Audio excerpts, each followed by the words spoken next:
got a limited amount of time. We got great people, and we want to hear what they have to say. So let me go ahead and kick us off by introducing myself. Again, I'm Craig Edelman. I'm a senior principal with Lasar Development Consultants, and I lead our housing team at Lasar and have been leading the nuts and bolts of affordable housing training for HCD for a couple of years now. So many of you, most of you, I think, in the audience have participated in that either previously or over the last couple of weeks when we've been doing that training virtually. So thank you for coming back and really excited to be back with you all. And let's see, I'm going to go ahead and mute all just at the moment, and then I'll ask our panelists to unmute in a moment. All right, so that's me. I'm super excited to close out this round of our nuts and bolts training with this developer forum.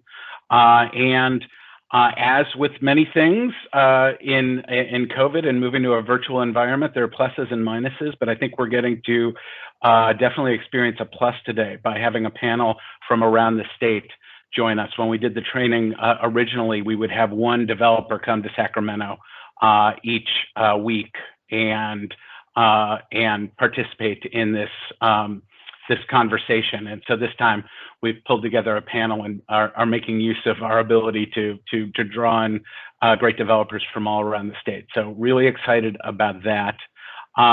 As many of you know, certainly that have been doing the training, we've been focused on the development process and what it takes to get affordable housing built in California. And to remember that we're all partners in achieving these housing goals collectively. And it, as I've been saying, takes a village. And so we, in this session, really are excited to try and draw on our key partner, frankly, in this work, which is the developers that are actually building and operating the housing over time. And so who better than some of the best affordable developers from around the state to give us their perspectives on a lot of the topics that we've been talking about and what's current in affordable housing in California. So really excited to have them with us. We have 4 terrific women to share their thoughts and experience with us today, which is thrilling in and of itself. So I'm going to do a quick intro just in terms of bio on them, and then we'll kick it off in earnest. So we have Regina Williams, who is the Director of Housing Development at First Community Housing in San Jose, and currently oversees all development projects in the pipeline with special attention to the upcoming McAvoy and DuPont apartments, which will feature 365 rental units on 1 acre of land. Wow, talk about some density. Regina has extensive experience with HCD funding applications. She applied for infill infrastructure grant funding and received an award for the 2nd Street Studios. She's also applied for VHIP funding. Hopefully all of you remember the VHIP example we did during our training for North San Pedro Apartments, which also received an Affordable Housing and Sustainable Communities Award for St. James Station. And next we have Tara Baraskis, who is the Executive Director of the Nonprofit Community Corporation of Santa Monica and has been leading that organization since 2016. She oversees the functional areas of the organization, including management of 1,800 units of affordable housing, housing development, resident services, maintenance, and administration of 80 staff. Tara has also has over 20 years of experience in affordable housing development, having worked at both for-profit and not-profit affordable housing development organizations. Her past experience includes overseeing and managing the development process of numerous projects throughout California. She also currently serves as president of the board of directors for the Southern California Association of Nonprofit Housing, otherwise known as SCAMP, which is a membership organization that advocates for effective affordable housing policy throughout Southern California. Next, we have Jessica Hoff-Burzak, who is president and co-owner of Upholdings and has over 20 years of affordable development experience. She's created over 1,000 affordable units and developed an active pre-development and construction pipeline of hundreds more across 6 states. So noting that Jessica works not only in California. She oversees the Upholdings development and asset management teams, where she facilitates the development process, including partnerships, site acquisitions, local entitlements, financing strategy, and project design, real estate, and finance closings, and program compliance. Boy, that's a lot. Jessica specializes in creating community partnerships with service providers and nonprofit organizations, and is most dedicated to creating opportunities for individuals living with disabilities or experiencing homelessness to live in affordable and supportive housing. She now lives in her hometown of Fresno, California. And finally, we have Mary Jane Jagodzinski, sorry, Mary Jane, who heads the 20-person housing and real estate development team within the nonprofit Community Housing Works in San Diego. Since joining CHW in 2003, she has developed and supervised construction or renovation of over 2,000 affordable apartments across California, with a total project cost of approximately $600 million. She also has a current pipeline of over 1,400 apartments. Also of note, especially many of you hopefully will recall from our training, previously she's held senior positions with the state of California, including the first executive director of the California Debt Limit Allocation. Oh, that's exciting too. DLAC. I'm going to ask everybody to mute, please, if you would. And she was also principal at the Assembly Ways and Means Committee. She's also served as the president of the board of directors of the San Diego Housing Federation from 2014 to 2016. So there is our very esteemed panel, at least in terms of my bio introductions. I'm going to kick us off by asking them actually to tell us a little bit more about your jobs, your organizations, and how you became an affordable housing developer. So Regina, why don't we start with you? Sure. Good morning, everyone. So at First Community Housing, we're based in San Jose. We have about 21 properties in our portfolio and another 13 developments in our pipeline. So we're in a growth stage. We're about a mid-sized developer, but we're really in a growth mode. We've been around for over 35 years. And we work in the South Bay, Silicon Valley area. We have properties as far south as Salinas and Capitola. And so, you know, here I work as the director of housing development. I have a team of 6, which includes project managers and a construction manager and an associate director of housing development. So we have a small but mighty staff in terms of moving projects forward and being really innovative on how we tackle the housing crisis in the Bay Area. We do all kinds of development here at First Community Housing. So we have properties that serve the intellectually and developmentally disabled community solely. We also have senior properties, large family properties, but everything is all affordable. We have properties that serve veterans, and we also built the first 100% permanent supportive housing development in the city of San Jose shortly after the closing of the Jungle, which was one of the largest homeless encampments in the West Coast. So again, innovative, really trying to solve this crisis, and we like to think that we go into communities and try to meet their needs, and that generates a different project everywhere we go based on the community's needs. In terms of myself, I became a housing developer. I'm from the Bay Area. I'm from Richmond, and I grew up in Section 8 housing. And so when I went to undergrad at Stanford, I did not realize that I had grown up in affordable housing until I took a class on the design and development of affordable housing. And after taking that class, I became an urban studies major. I went directly to city planning school to get my master's in city planning. And right out the gate, I said, this is what I want to do, because I knew the impact it had had on my life and my family growing up. And so Yeah, I got here by way of working for an affordable housing developer on the East Coast in Washington, D.C., that was focused solely on preservation. So I got to do a lot of work with tenants who were looking to purchase their own apartment buildings, low-income tenants, through the Local Opportunity to Purchase Act in Washington, D.C. I then worked for a national organization that did a lot of consulting with community-based groups around building affordable housing, like faith-based institutions and local CDCs. And then I came here to San Jose, trying to get back home to the Bay Area, and I found a great home at First Community Housing. So that's sort of my route. But I guess I've always been an affordable housing developer. I expanded a little bit when I was on the East Coast doing community development and economic development in addition to affordable housing development. But this is sort of where I started and where I still am, because the need is great and the work is awesome, and it's so rewarding. Perfect. Thanks so much, Regina. Tara, you want to tell us a little bit more about you and your organization?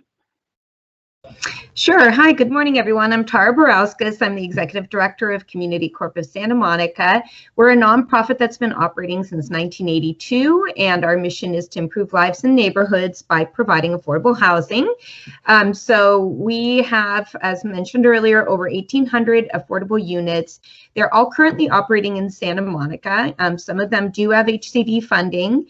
Although that's, we don't have a lot of HCD funding, but we do have some.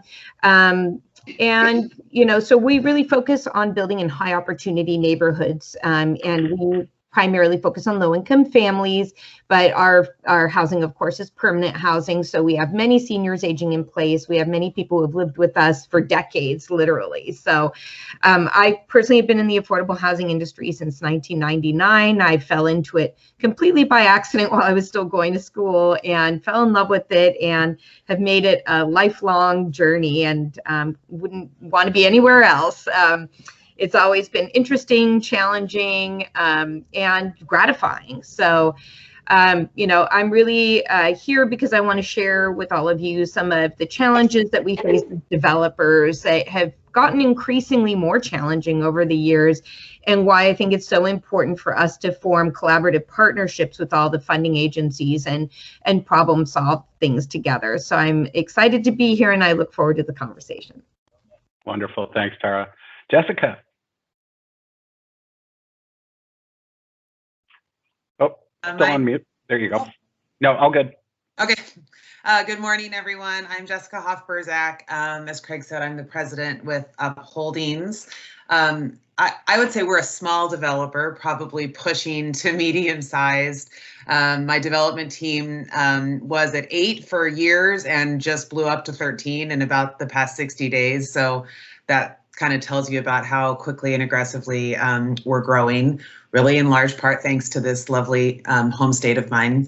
So Upholdings is really committed to working with the most vulnerable members of society. We're actually a for-profit, and we are mission-driven at the same time, which perhaps puts us in a little bit of a unique spot. We fundamentally believe that housing is a human right, and that it's the base to wellness and growth for everyone. So that really roots us in all we do. My start in affordable housing, it's interesting hearing these other women's stories. So I grew up in California, San Jose, and then Fresno, and then went to college back in the Midwest and moved to Chicago. And my first temp job, back when temp agencies existed, was at IDA, which is the HCD of Illinois. And I had never heard of affordable housing, being quite honest. And my first temp job was as the admin in the tax credit department. And I was told to do the data entry on these new LIHTC applications they'd received. And I have this vivid memory of entering a sort box for a project type. And at the time they were sorted by family, senior, and special needs. And I sorted it with special needs at the top, because that's just, I guess, what my internal compass told me was most appropriate. I then learned a whole lot about how that actually worked and what was possible and what wasn't. And then I just stayed and stayed. I actually majored in theater, so I was doing a lot of community arts work at the same time and working in some really poor neighborhoods in Chicago, and stopped wanting to have two jobs. And so went from IDA to what was a management company, and that's where I still am. And I've really grown the development company from there. So we now work in Illinois, Indiana, Ohio, Michigan, and the Central Valley. I've drawn my lines around the Central Valley for now. Being from here and fighting NIMBYism in the town where I grew up and where I'm raising my kids has put a new perspective on things for me. And I'm really committed to tackling the challenges of the inland regions of California where poverty is just so prevalent. And opportunities are ripe. So I'm glad to be here as well. Thanks, Jessica. Mary Jane, you want to close us out on this one? Yes, thank you all for having us. I really appreciate this. And I know I always learned about how people end up in their jobs, et cetera. So great question. First of all, Community Housing Works. We're a 33-year-old nonprofit. We were founded in San Diego until about 10 years ago. We only developed in San Diego. Since then, we are across the state. The project behind me is one we purchased and did a substantial renovation in Concord. We are currently, by the way, in construction in Sacramento. It's known as the Lumberjack site on Arden Way near Del Paso. And that is our project. It got a lot of attention. We are entirely focused on multifamily at Community Housing Works. As Craig said, I head a 20-person team within CHW that is entirely about real estate development, all the way from several people on the acquisition side, someone who specializes in kind of my project finance, and then the development team, et cetera. So we're very interactive. It's important to us. We believe opportunity begins with a stable home.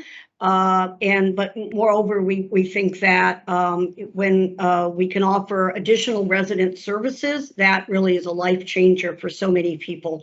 So we're very, very concerned all the way from the first moment of design, all the way through our operations and our resident services. So we do offer resident services, and we have an asset department. We collaborate.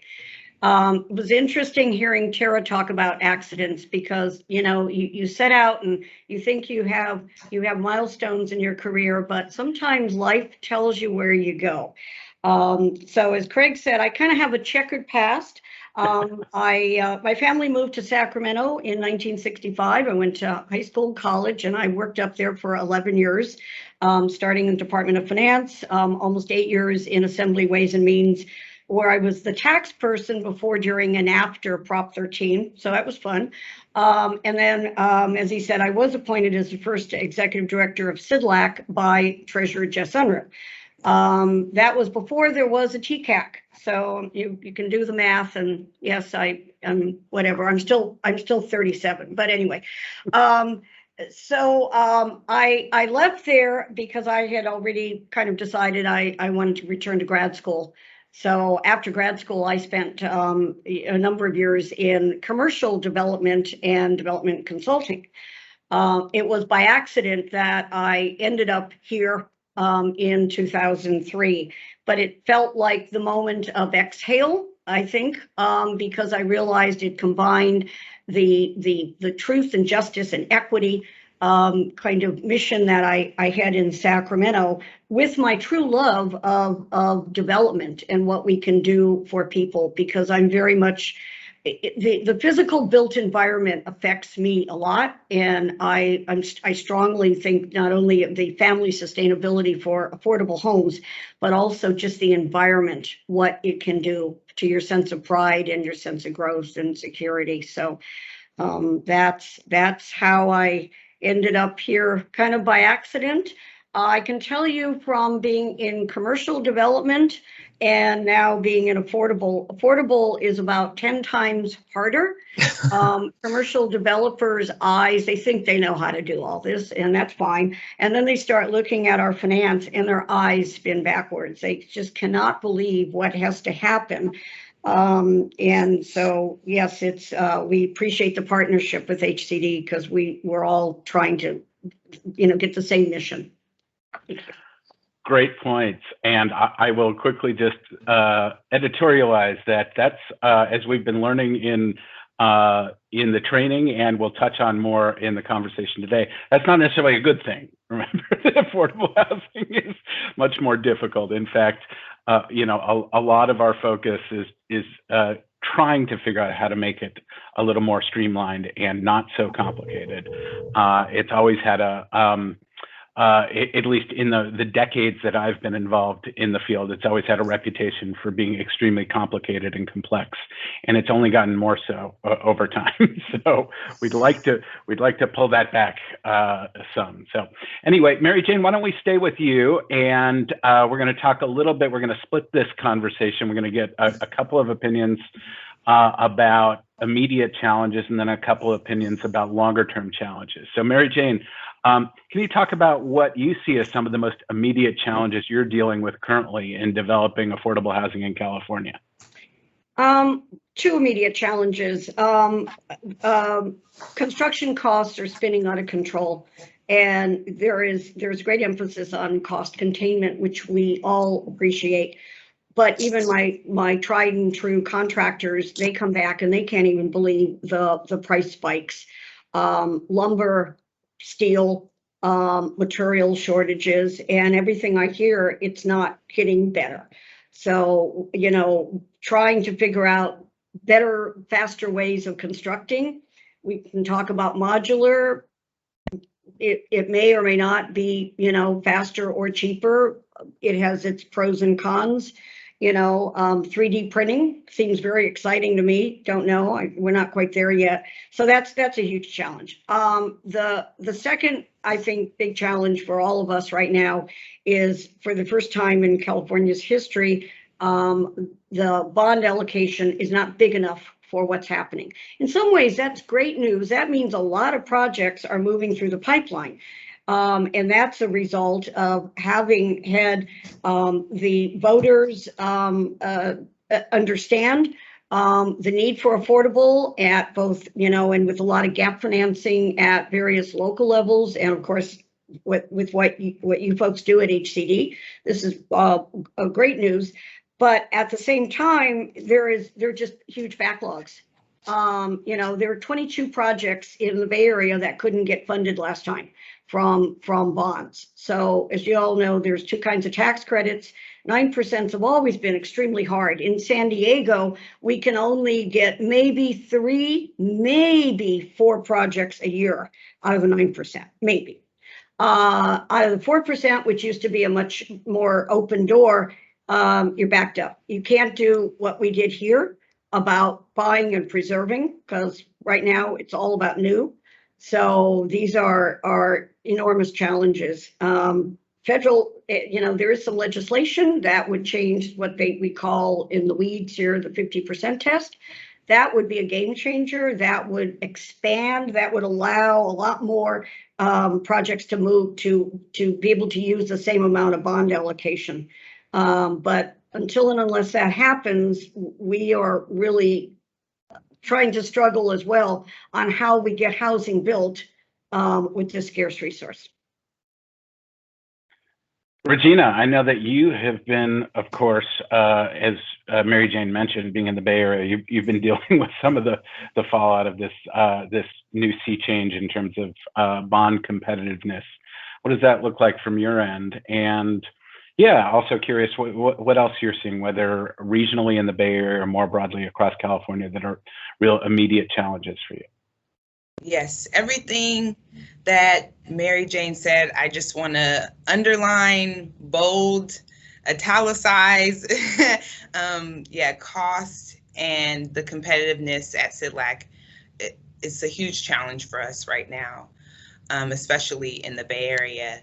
And I just want to emphasize that with the change in regulations at CIDLAC and TCAC as well, the significant changes we saw towards the end of 2020, the awareness that more change is coming, because we still need to work some some things out with the tax exempt bond program. There's a lot of uncertainty for those of us who are building projects now. And uncertainty is like, you know, a developer's kryptonite.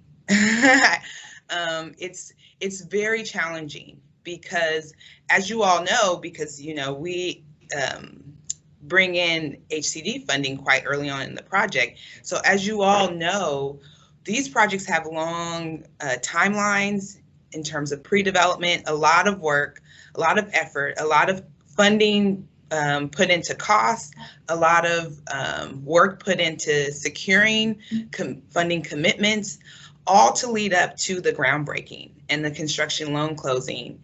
And the last piece is that CITLAC or TCAC funding. And so if that's changing as we're sort of bringing these projects together and making commitments to various funders along the way, it's very challenging. It's very challenging to see the inline or the goalposts moving or changing. And in this case, it's like doing wonky things, like going sideways and like hanging up in the air. And we're like, how are we supposed to get our project from here to there? And like I said, and the goal is changing. And that's what we're in right now. And that's so challenging. It's really difficult to figure out how to make these projects fit. And so the result is a backlog. The result is, you know, we submit to the state and we don't know if our project's going to get funded or not. We don't know if we're going to be able to keep our commitment to HCD or to the local housing authority for their project-based vouchers or to the city. We have no idea. And it's a difficult environment to be identifying new sites in right now, because we see what's getting funded now, but we know it's going to change. So, and it's actually very concerning for me, because now we do see an emphasis statewide on identifying sites that are in high resource areas. That comes with a whole different set of challenges. And we're all of us who've been working in low-income communities and investing in places like San Jose are concerned about what does that mean about investment in the communities that we're already in, that you know, need investment, that have excellent transit infrastructure, that have excellent amenities, that are close to jobs. What does that mean for those communities of color, for those communities that house our workforce that we don't want to get displaced? So there's a lot of concern around the changes that are happening, and we're just trying to watch the space. But now I would say more than ever, we're becoming advocates and getting involved in how things are shifting at the state level. Great answers. Tara, you've got a great perspective both from Santa Monica, but also with SCANF in terms of, so let's pivot to longer term challenges that we see in California. And we hope that this tax exempt bond shortage is going to be a short-term challenge. Thanks for those that asked in the chat about the information we talked about during the training about the federal legislation that's the Affordable Housing Credit Improvement Act. So I posted a little information about that. But thinking longer term about what you're seeing in terms of trends and challenges in affordable housing in California, what are some of the big ticket items that you see? Yeah, well, I definitely would echo what my colleagues have said in terms of the challenges on the construction costs. We're all battling that. And for us being in high resource neighborhoods, it's particularly challenging because everything's already much more expensive. And there's also not as much, there's not as readily available of a labor pool typically in areas like Santa Monica because it's so unaffordable that people are not able to live there. So then you've got contractors and subcontractors coming from longer distances to build our projects, which makes them more expensive. So definitely construction costs is one of our greatest challenges, I think. And so, we're all looking at innovative ways to construct, and we haven't found the silver bullet yet. I think, as Mary Jane or somebody mentioned about modular, we're all trying it out to see if it could work, but the capacity isn't there. For us, we're in Southern California, and there aren't as many facilities that are constructing modular yet. So we're trying one out, and hopefully if there is demand and we work through the kinks, maybe at some point we can scale that up. So from an industry perspective, from my sort of SCAMF hat in Southern California, really the lack of resource and the lack of streamlined resource is our greatest challenge. There are many developers like us who have many projects in the queue, and as was mentioned, they sit in the queue for many years, which already is very difficult for nonprofits in particular. In the areas that we work, we compete on the open marketplace to purchase property, and you're talking $9-10 million properties that we take down through a lender. We use the Golden State Acquisition Fund a lot, great program. We work through, lenders that administer that program, but we are completely on the hook for these things. I have multiple of those properties in my pipeline right now that are sitting waiting for funding, and they could wait 2-3 years more maybe. And imagine the carry cost on a $9 or $10 million piece of land. So already that's a challenge. Layering in the funding sources adds time and complexity. And so really what I think industry-wide we're hoping that we could move towards at some point is a much more streamlined funding environment where in my perfect world, there would be a one-stop shop, but I don't know how that's really possible, but I think it's something we would like to explore, at least if we could even get it down to 2 stops instead of the 5 that we have currently. So, streamlining of funding in terms of timing is something that we would like to see. More resources, of course, we always want to see. And so when there are opportunities in the budget or with the Affordable Housing Credit Improvement Act that was just mentioned, any of that, SCAMF is advocating for all those funding sources. Personally, our nonprofit that's been operating for almost 40 years is really focused on keeping people stable. So we're more on the prevention side than the homelessness side, although now we're also putting in set-asides into each of our buildings because we want to also help with homelessness. But there's very little funding for what we just kind of call regular affordable housing. And, obviously there's been a big shift to address homelessness. We understand that, but it does make it challenging for groups like us who for many years have really just been focusing on regular affordable housing. So, that's also a challenge for groups like us, but, we do understand the focus on homelessness. To the point that was made earlier about where should the housing be, I think it needs to be everywhere. That's why we just need more resources. I think putting it in high resource neighborhoods is such a good strategy in terms of long-term economic empowerment for people. I also think we need to invest in our disadvantaged communities. So, I hope that, as funders, we always are looking at a balanced approach where we're trying to serve all the different needs, whether it's homeless, low-income families, high opportunity, opportunities to invest. I think we want to make sure there's funding sources for all of that.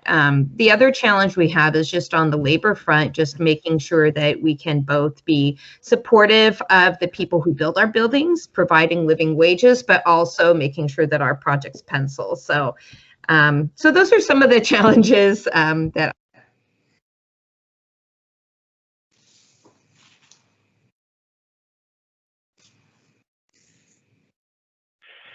Tara, you froze there, but I think we just at the very end, so all good. Jessica, let's pivot to you. You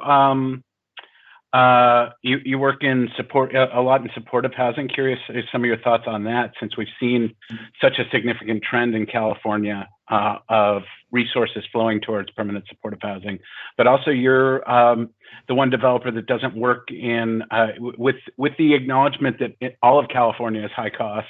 You are the one developer that doesn't work in one of our uber high cost coastal markets. And so curious, of course, Mary Jane mentioned that they work some elsewhere in the valley and what have you, but curious maybe some of your thoughts from that perspective as well. Sure. Ditto to what everyone said. I was taking some notes on a couple things that I think are unique. not surprisingly, Article 34, CEQA, subsidy stacking are really challenging for us. One of the challenges of working in the Valley is we have really essentially no local resources except federal entitlements. And so Fresno's large county, so we're often competing against the big ones, and it's just almost impossible for us to find leveraging scores, and that just slows things down further and further. It is possible to have one-stop shop. Every other state I've worked in, you apply for your tax credits with a gap, and the state just fills your gap with whatever pot of money they've determined is most appropriate. So it is possible.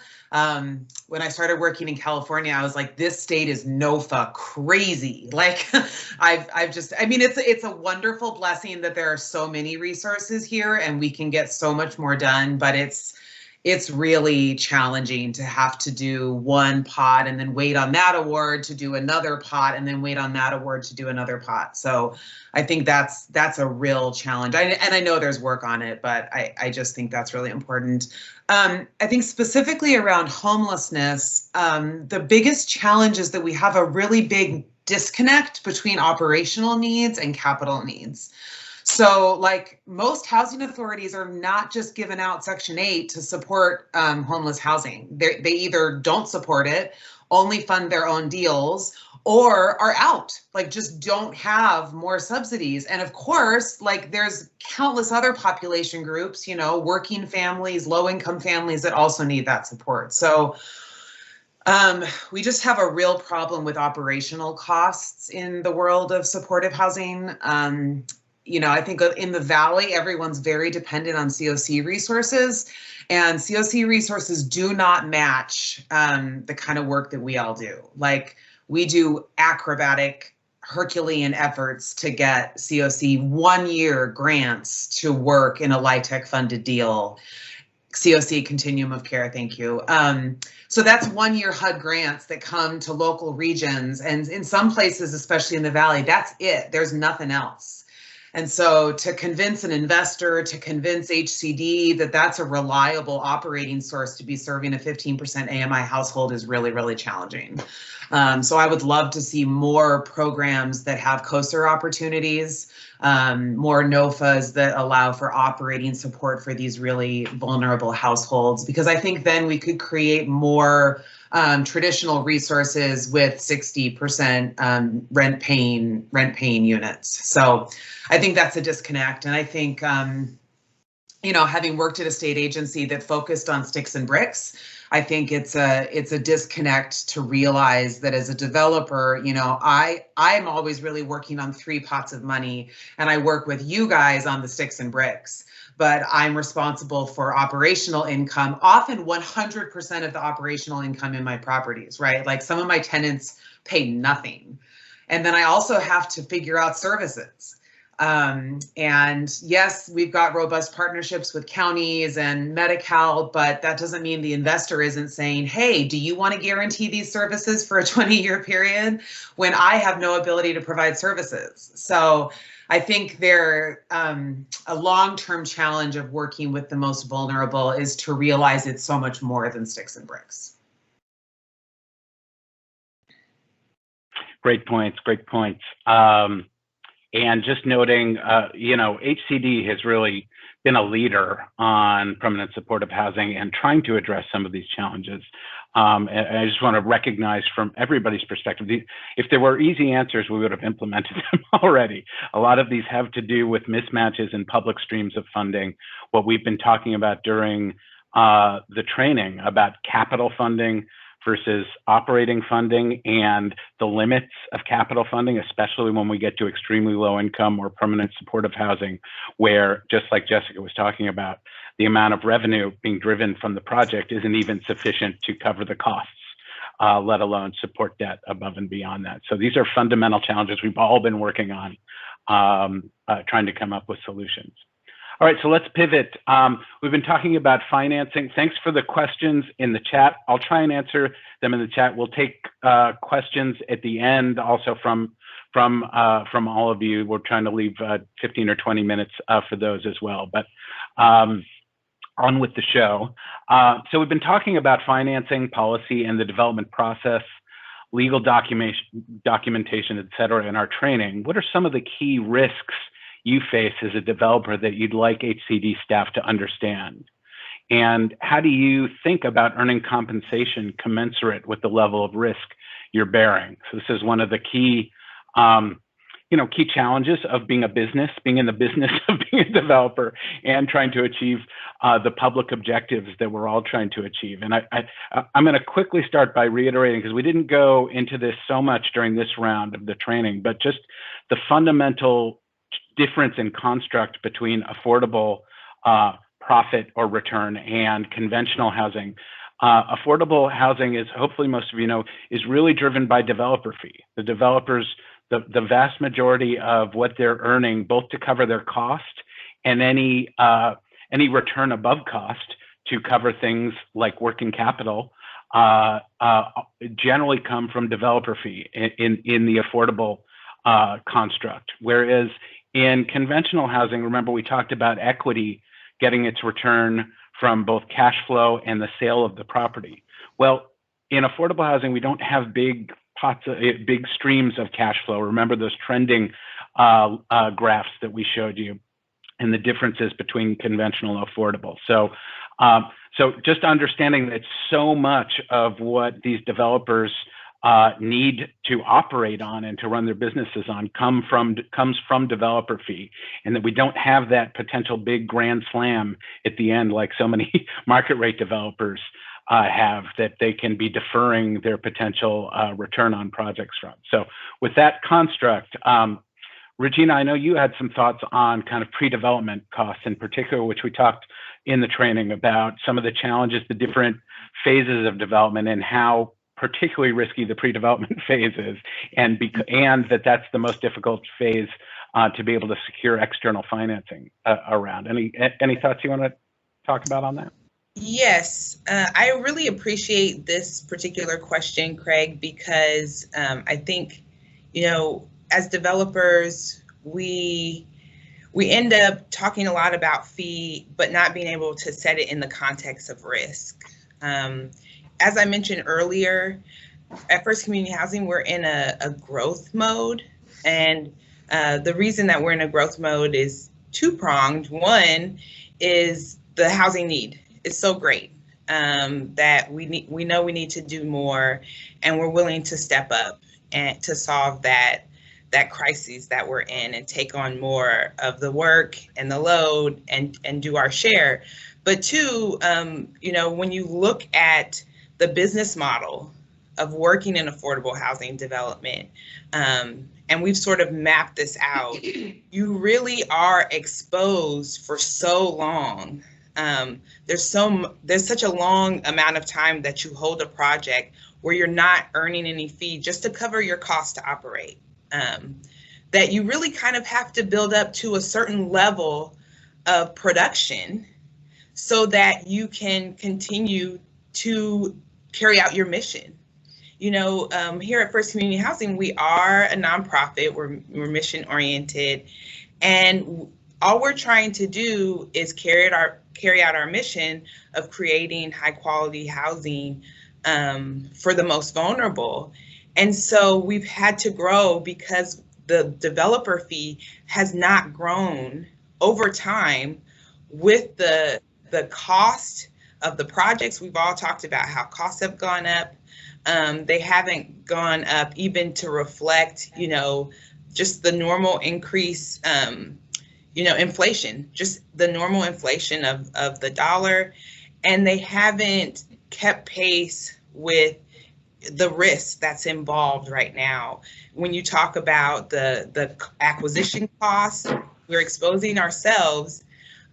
We might be using other people's money to buy a piece of land, but at the end of the day, we're guaranteeing the loan, and we're also committing to serving certain populations. We're making various commitments all along the way as we borrow money, as we get money from funders and commitments we're making, and we have to keep those commitments. And that requires a certain amount of risk, navigating certain risk where it comes to timeframes, what's available to us to fund our project. And, you know, here at First Community Housing, we've held our commitments through a lot, through the recession, through the ending of redevelopment authorities.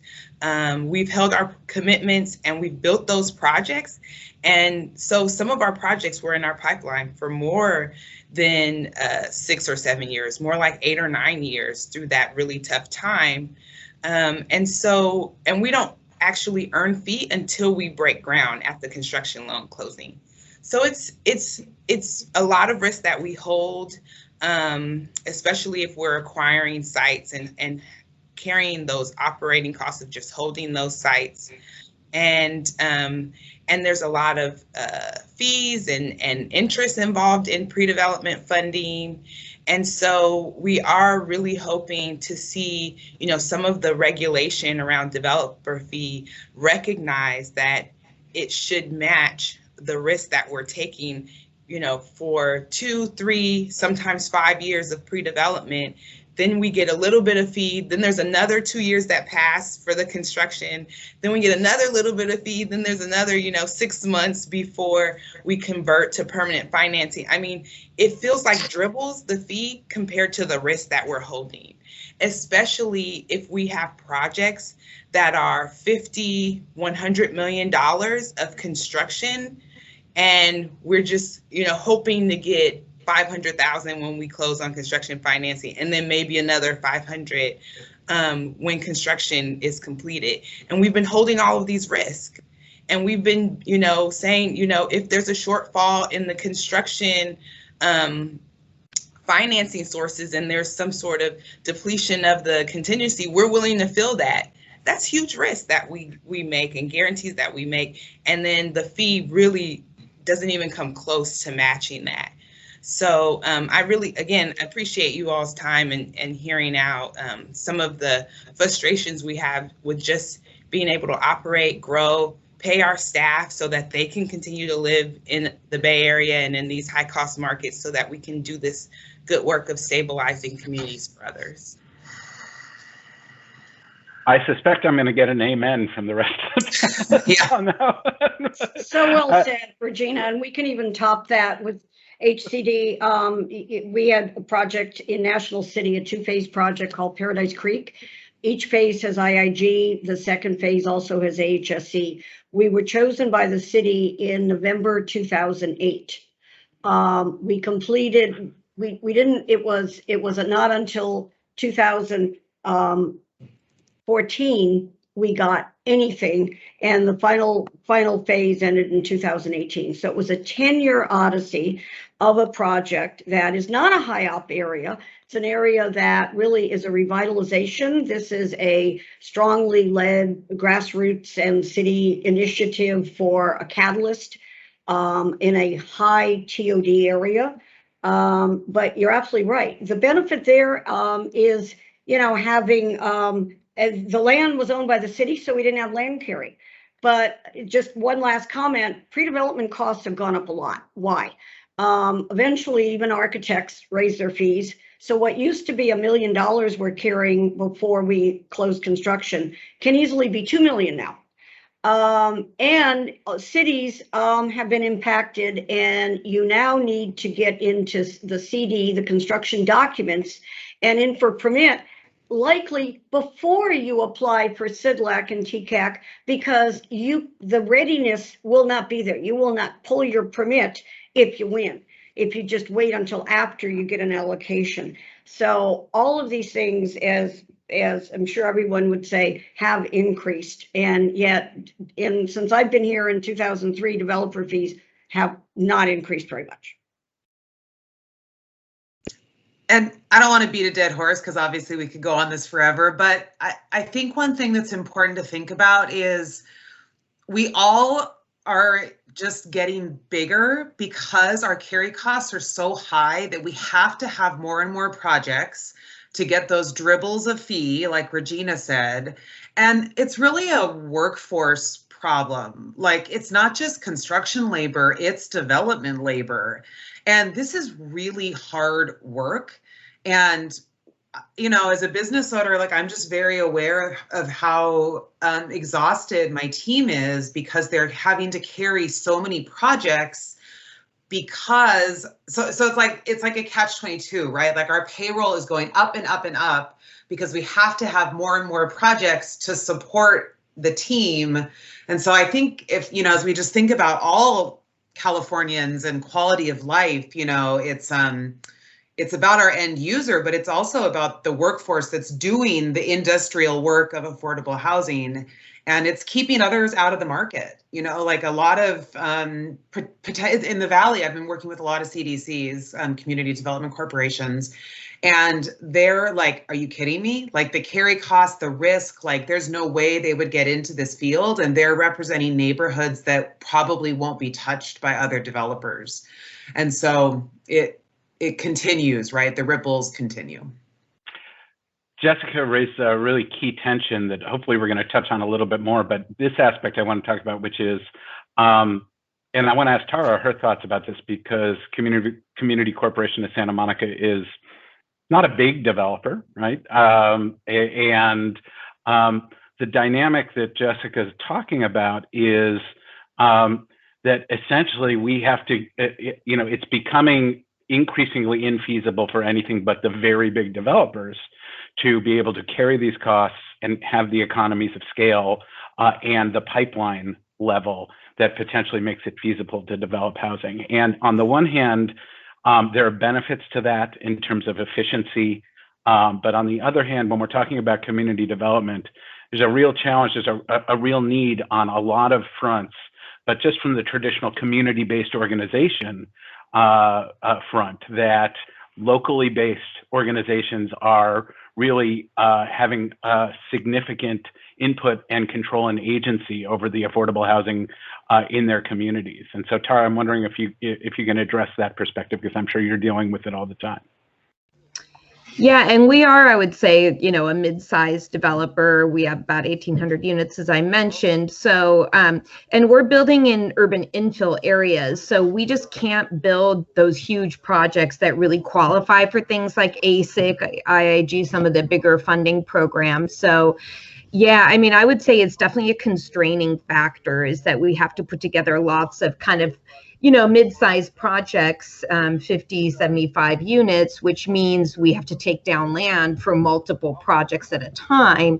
And, you know, we hit a capacity issue with our CDFI partners who are willing to put that out there for us. And, you know, also, I think our board doesn't want to have like 5 pieces of land we've taken down while we wait. So, you know, it is a challenge in terms of, you know, this waiting period really is problematic. And a lot of times what happens too, in terms of risk, I agree with everything that's been said. We spend a ton of money before we ever get our first payment even, but we don't get the majority of it. Could be 5 years that we've worked on a project before we get, you know, recovery of funding. But the funding things change all the time. So you could be waiting and nothing is static in the meantime, right? Funding priorities could change, funding availability could change. So you have to plan your project, entitle your project, and then all of a sudden 2 or 3 years down the line, the landscape could change. And so there's always this kind of feeling of the ground shifting, right? And somehow we just, I think, have become used to it and just have high risk tolerance. And in my role as executive director, I have to convince the board that it's totally normal and that's just what we have to do. And but, you know, it is a challenge. And so the risk is real. And so, you know, the developer fee that we earn, it's really the only way we pay salaries, you know, our overhead for, you know, we all have to have offices, things like that. So, you know, I know sometimes there's been scrutiny or, you know, like people not wanting to pay developer fee, but it's like, hey, that's how we survive. That's how we put bread on the table and keep our doors open. So developer fee is just so critically important for us. Great points. And one point, I'm not sure if anybody's, but just remembering that not every project that goes into pre-development and starts incurring costs becomes a project. And again, that's huge risk. That's working capital that tends to be 100% at risk on the part of the developers. So, you know, I don't, you know, I think everybody's batting average is a little bit different in terms of the projects that they start to put real money down, at risk money down on. But when, again, harkening back to that risk, especially during the acquisition and pre-development phase, and appreciating that. So. All right, let's pivot. So we've spent quite a bit of time in our training discussing how HCD fits into the overall project finance. When you think about the complicated way that affordable housing is financed in California, what's one key perspective you'd want someone new to the field to know, regardless of whether they were working at HCD or even kind of a junior colleague of yours, perhaps? And maybe what's one change you'd make to improve our financing system in California? We've already heard maybe a couple of those come up so far. But Jessica, why don't we start with you? I'm trying to shift my answer to not be repetitive. I think that one thing that's important to think about is to read the tenant targeting of these NOFAs, and then really think about who we're committing to serve. And then think about the trauma in those people's lives and what it's going to be like for them once they're in these developments, once they're real places, not on paper. And then look at the funding gap. And the reason I say it like that is because with subsidy stacking and who we're trying to target to be competitive, to get the money, I think it can be lost that at the end of the day, like I'm going to be building housing for people with really intense needs, and how that's going to match with other tenant targeting that's competitive for another program sometimes makes no sense. You know, I'll share an example from a different state to not blast this state, but we just leased 56 units of chronically homeless housing in Indiana, and it's like 80% one-bedroom units. So that's mostly men that came off coordinated entry, chronically homeless individuals, often with pretty severe mental illness issues. And we have on-site behavioral health, and we're pushing it. But the state wanted a unit mix. That was one of their scoring criteria. So we have a bunch of 2-bedroom units. Well, the 2-bedroom units are full of single mothers with children because that's who was referred based on the criteria of the state. And that's a really operationally challenging project because we have 45 single men who came out of street homelessness and then single moms with kids.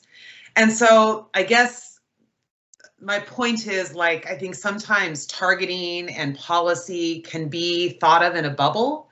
And when you look at the funding gaps and think about, well, okay, so how are we going to fill the gap in a project? And are we going to be messing with actual lifelong operations of a project? I think is important to think about. Great point. Let's see. Mary Jane, I'm curious, you had some thoughts about some of the challenges, I would say the tensions between our policy objectives versus cost control. Say kind of infill, which has been a real popular policy objective. We talked in the training about the infill infrastructure grant program existing specifically for this reason, a recognition that infill housing is more expensive, but also things like, and Tara touched on this, the Affirmatively Furthering Fair Housing program, which is really trying to push us to be doing more housing in high opportunity areas, which also tends to mean high cost areas, right? Or higher cost areas. So curious your thoughts about, kind of that tension. We have a lot of good social goals, and a lot of them often get loaded onto affordable housing because there is a thought that we need to do all these things if there's public funding. And I appreciate all those goals. We have a goal of, transit oriented, infill, density, reuse of sites that have contamination, etc. Making sure we are paying very strong living wages. love all those things. The problem is when you put them all together and we're trying to deal with cost containment, it doesn't work. Density doesn't work. And one of my acquisition folks is, looking at land. I can put 300 units over here. It's zoned for that, blah, blah, blah. And it's like, yeah, but we can't feasibly find a funding program that's going to, finance more than 120 or something. And we also look at, because you change construction types. You go from, from a lower rise wood construction to something that is steel, that's elevators, etc. There was a question in the chat about prevailing wages. The used to be that 20% pretty much covered the differential in prevailing wage. It is now 30 and 35%. And so it's a good program. It's what we in our hearts want to do for equity of people working on these sites. But we also have to build housing. And so, it's like a Venn diagram. How do you fit all of these things together? I know there's also in the MHP program, there is a real focus on very, very, very, very low, extremely low, low income for affordability. And that's a great target. As others have said, if we don't have the vouchers, you can't pencil that program. You can't run a program. At some point, the line's crossed. If you got low revenues, expenses keep going up. I mean, we do what we can with utilities, but utility costs go up. Insurance is just out of control right now, just as you know. We have no control of those as we run a pro forma out for 30 years. But if you're starting with very, very low incomes, you have any risk of losing that income subsidy. You put on there also the outreach for people really needing wraparound services.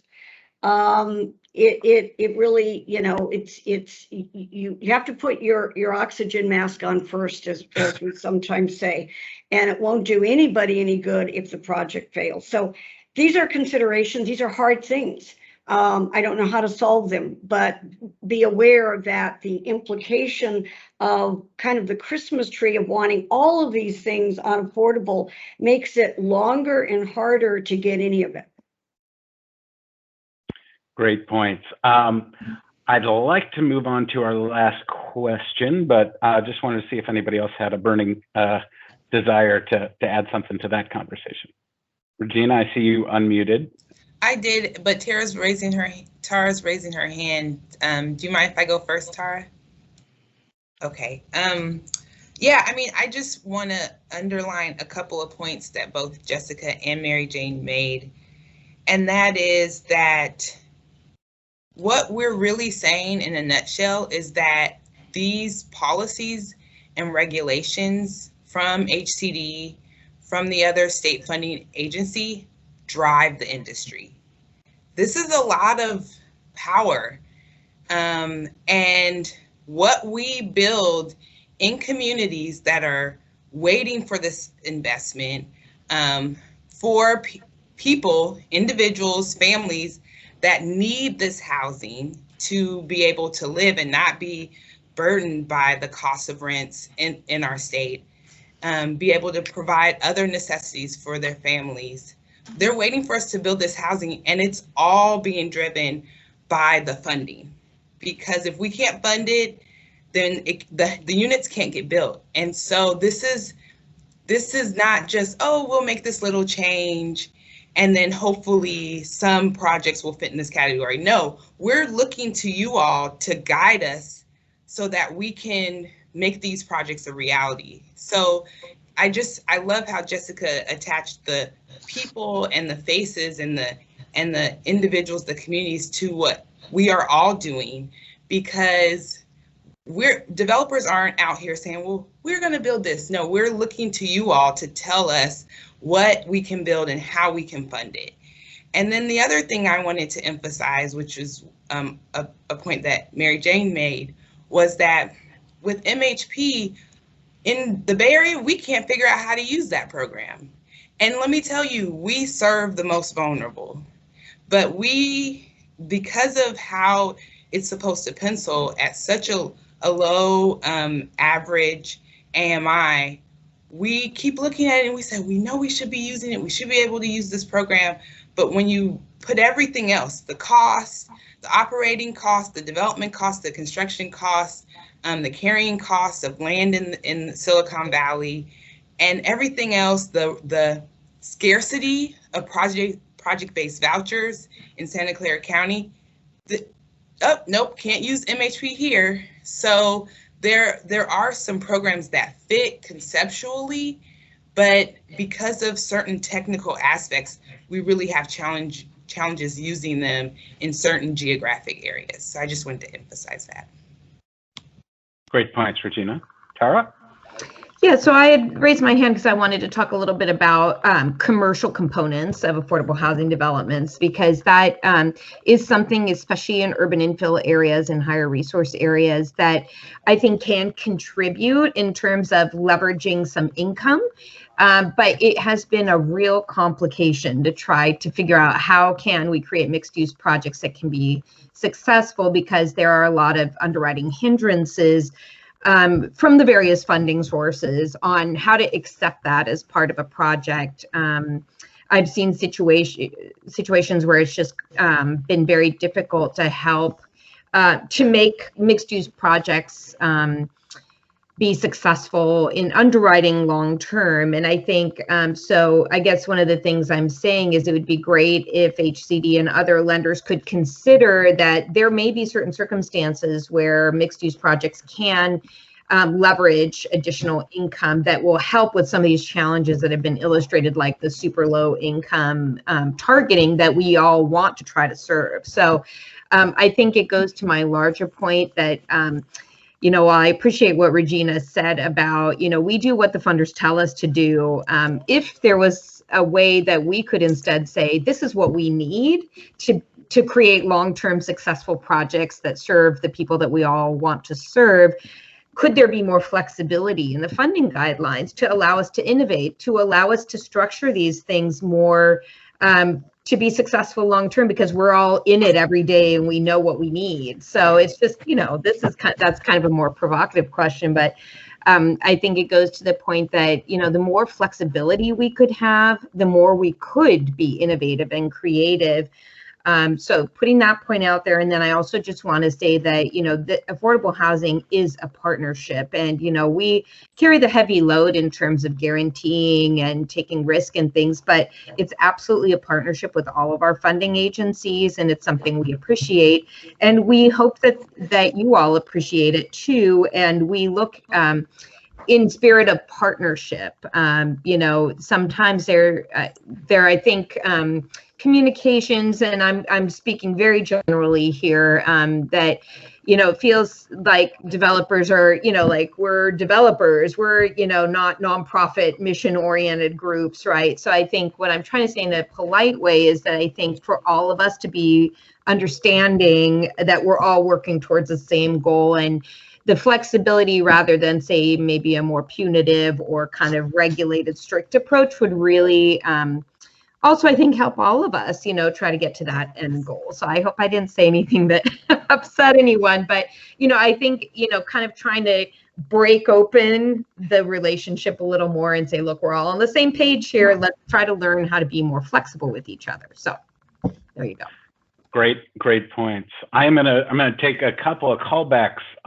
First of all, we're gonna start to move into questions from all of you. So please start queuing those up. We've got about 18 minutes left here.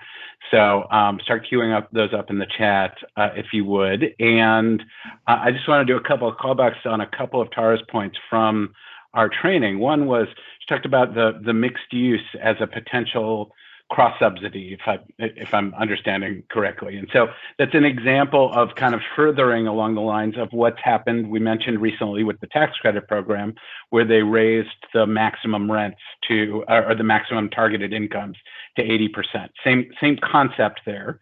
That was just within the housing box and saying, okay, if we can bring in some 80% households. Hopefully we can help increase the total revenue on the project and therefore serve lower incomes along with that, with the same average income as part of. So similar concept, let's diversify and increase our potential revenue sources on these developments as a way to self-subsidize or cross-subsidize within the project. And then the other one was Tara was talking about from major policy tension, not just in housing but everywhere. But a lot of historical context to the idea of creating more flexibility for local solutions. And we hear this all the time. But recall in the training we talked about the history of housing policy and finance and that shift from the Johnson administration to the Nixon administration, where we went from huge HUD federal intervention and direct investment in or development of public housing to this Nixon approach of community development block grants that got implemented and the public-private partnership component. So same concept there. There's always a tension there. As I mentioned during the training, that's a double-edged sword. The high performers, that works great on. And there's also risk that if we allow flexibility to folks that are going to not make the best use of it, then our public resources may not be going to the best benefit. So, all right, I am not seeing questions in the chat. I'm a little shocked. We've had some good conversation going on in the chat throughout the training.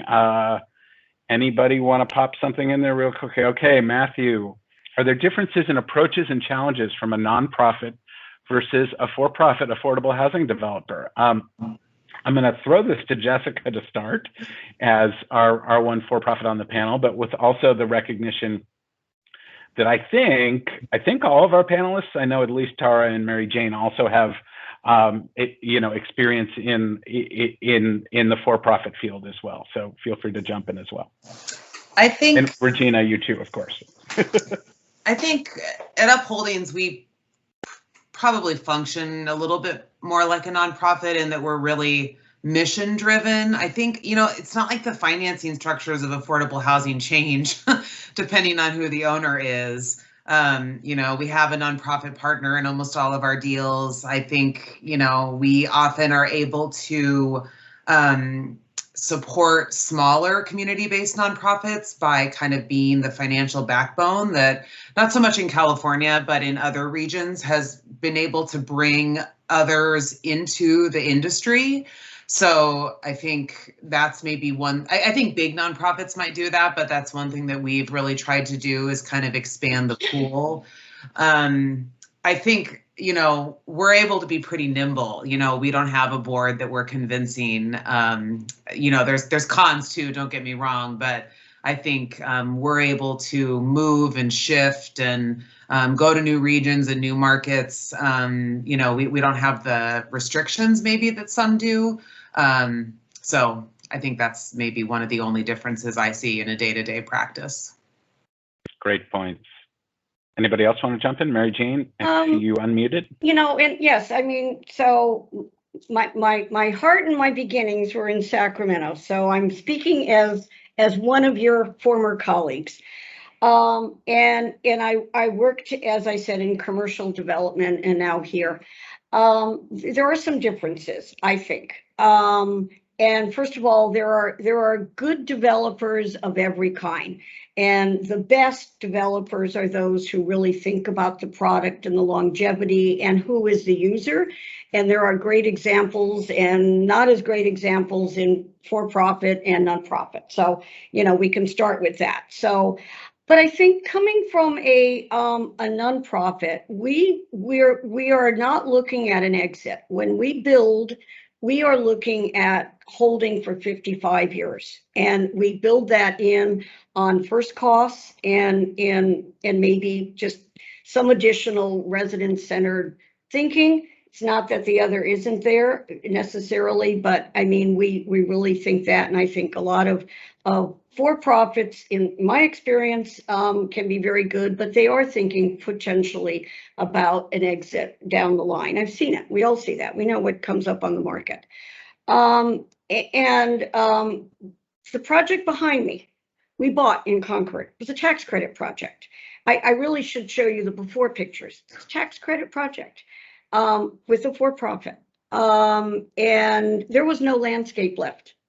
There was, people bought their own sandbags because the water would get into in their front doors, et cetera, et cetera. It had good bones. It had good, good tenant base, but you can see the pretty yellow door is nice, but the money of this rehab all went into long-term systems and amenities and comfort.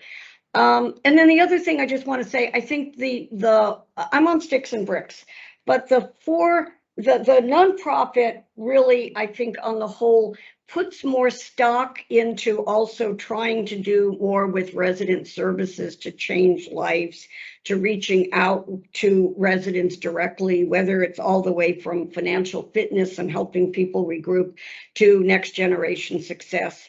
So we are as sharp penciled as any for-profit, don't get me wrong.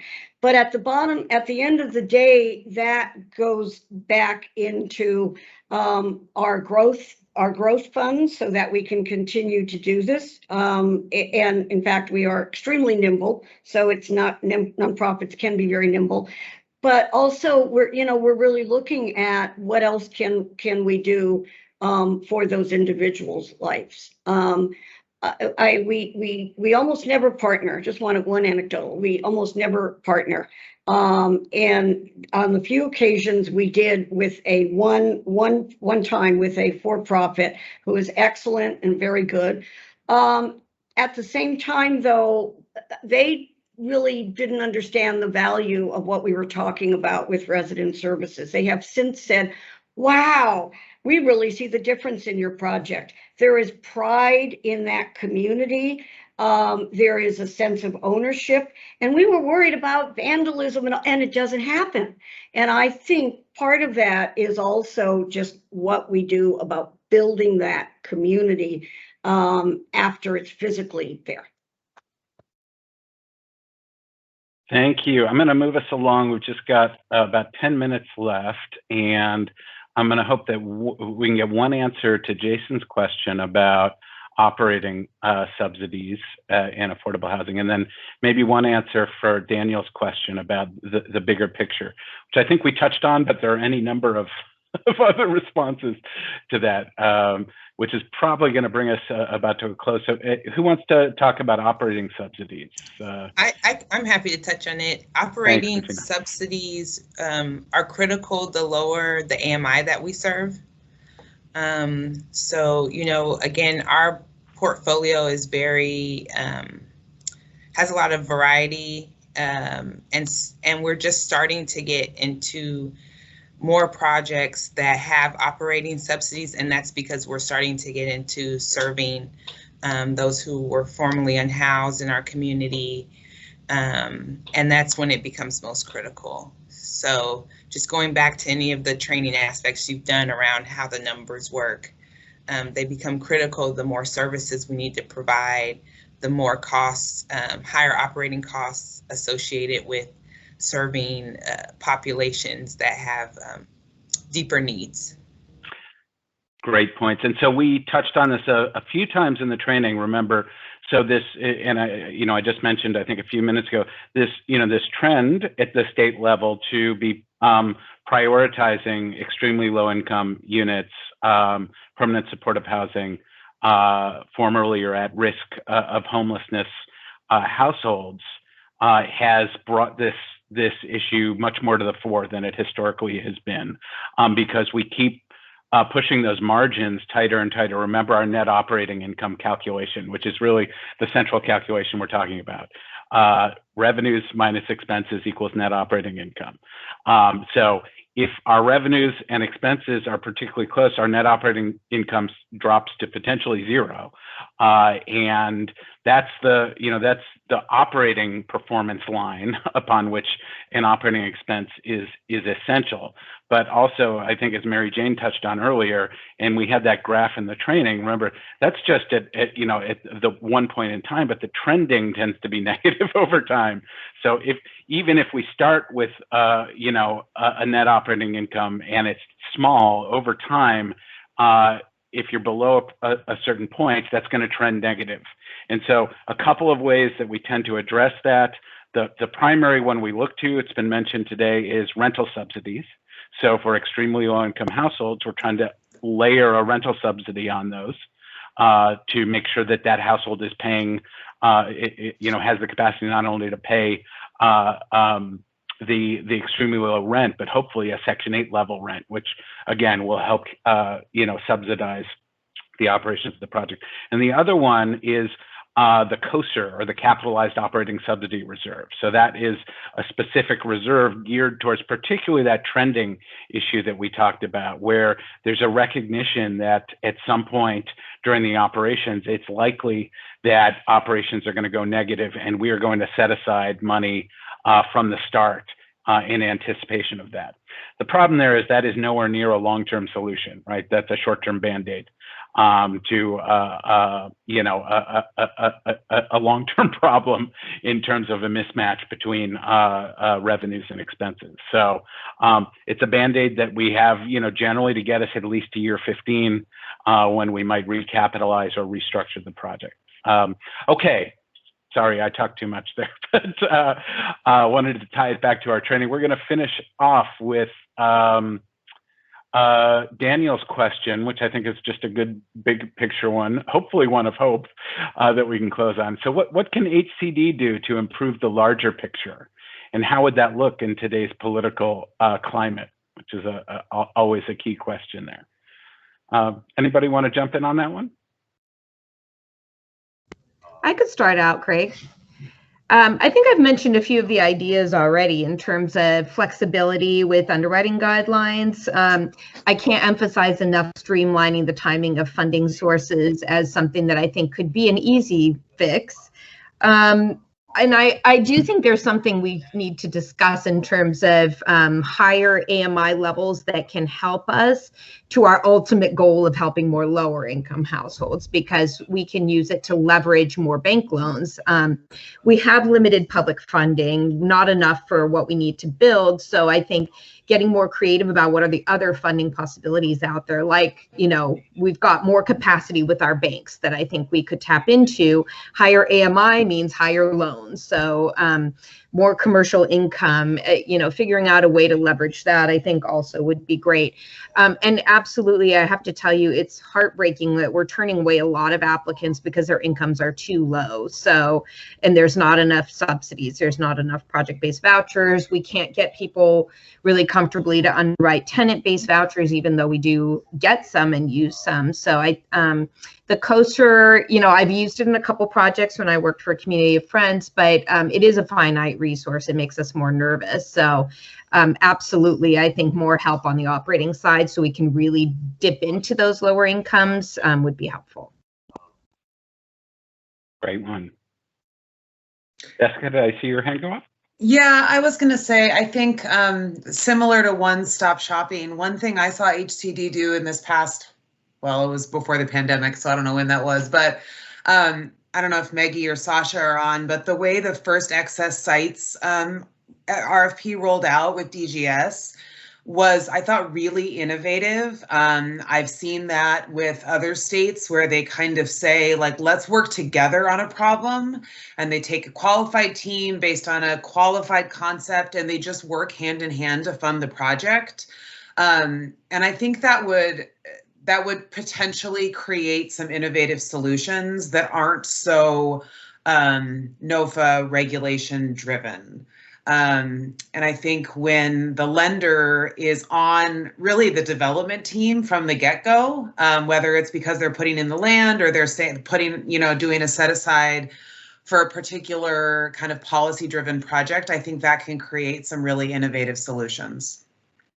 Excellent, thank you. And excited to say that LaSAR is working with DGS and HCD on that program, and we just yesterday, I think it was, put our next master RFQ for state excess properties out. So I hope all of you developers will be on the lookout for that. Great point. Mary Jane, Regina? First of all, I agree with everything here, and then there's more. Stepping back, I think there is a huge affordability issue, we know, in California. I love California, and it's good for California's health as well as equity that people have decent, safe, clean, sustainable homes. The emphasis on the most marginalized and the poorest is important, because people should not be living in the streets in this country and in this state.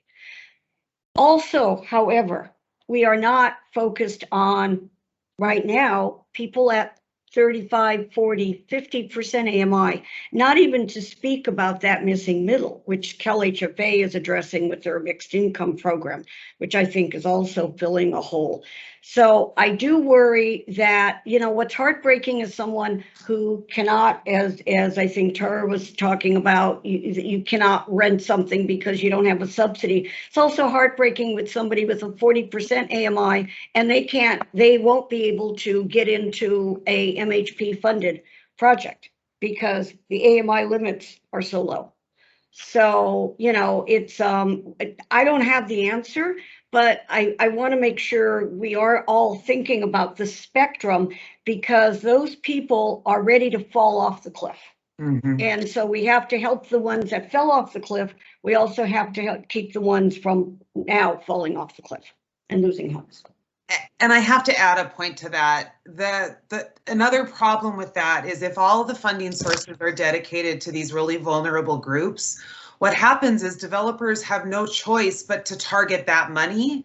And perhaps they don't have the right service partners, or they don't have, this goes back to what I was saying about the unit mix, right? If the only way to fill the gap in your project is no place like home, and that means you've decided to take severely mentally ill people, and that is not your mission, that is not your target, your specialty, you've really probably designed a long-lasting problem.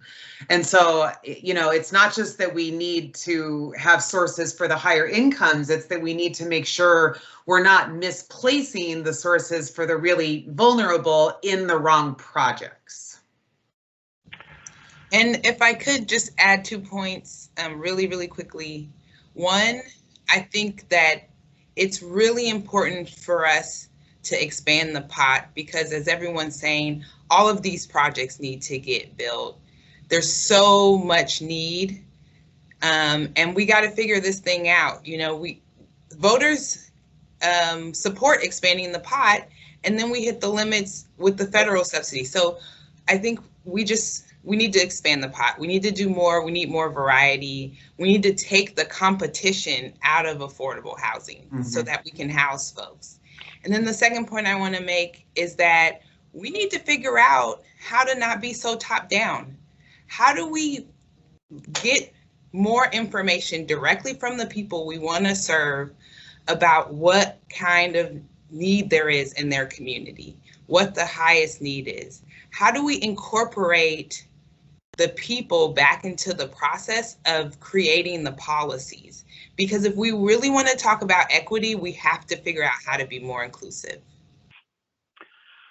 Well, thank you. I can't think of a better point to end on, actually, Regina. That was terrific. Thank you all. It is just a minute over time, but I hope everyone will give our terrific guests and panelists a big round of applause. I certainly will. I so appreciate your giving your time here and your tremendous thoughts and experience sharing that with HCD. I know the department appreciates it tremendously. All right, everybody, thank you so much. It's been a terrific training, and we really appreciate you. And be on the lookout for some of our recorded resources of the training in the HCD library, which I believe Rhonda will be helping to get the word out on. So again, Tara, Jessica, Mary Jane, Regina, thank you so much. Keep up the tremendous work. And you too, HCD, keep up that great work. We're all in it together, don't forget.